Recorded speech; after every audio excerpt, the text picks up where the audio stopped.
Good morning, everybody. I just wanted to pop in and do a little quick video on finishing a quilt when your seams are not straight and it's a little bit wonky. So I had a customer that brought me 2 quilt tops to finish for her, and this is the first one that I'm doing. And these are quilt tops that I believe her grandmother, or it might have been her great-grandmother, had pieced probably 40 years ago, and they've just been sitting around their house unfinished. And there's a lot of different types of material in this. It's not just cotton. There's like some polyesters and stuff too. The seams are not square and it's a little bit wonky.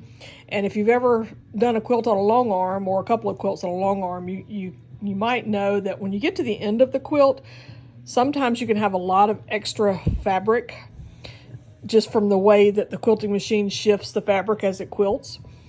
But there is a lady named Valerie, and I apologize, I don't want to butcher her last name, but she is with VG, G is in George, VG Quilting.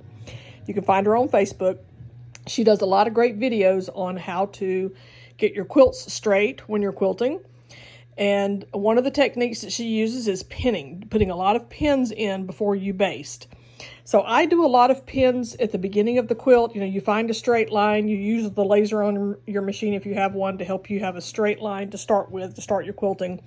And you pin around really well and you baste that. Then you pull all the pins out, of course, before you start quilting. And I do that at the beginning of my quilt. I don't pin the sides as I'm going.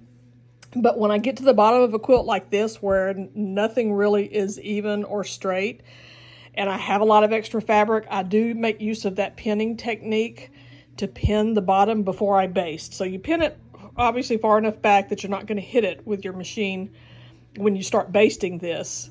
But it definitely helps you get rid of any of this wonky extra fabric that you have. And you'll still have a little bit, but I try to baste really close to the edge so that when I cut the basting stitches out, it kind of frees up some of these places where I might have tucks. Pardon me. But I just think this is a really great technique to help you kind of straighten a quilt that's not straight.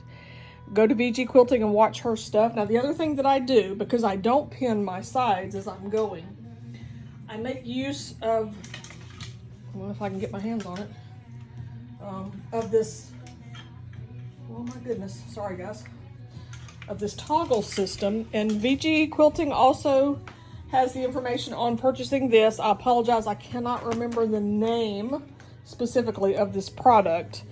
You can find some similar items on Amazon, but I like this one a whole lot better because of the type of toggles that it uses.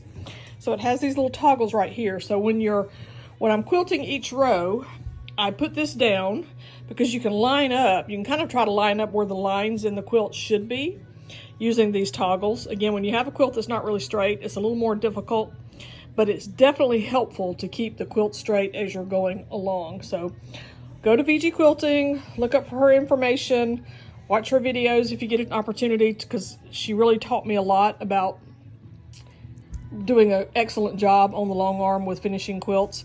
And look for the information on this toggle system that you can purchase. And that's my video for today. Thanks for watching. Bye.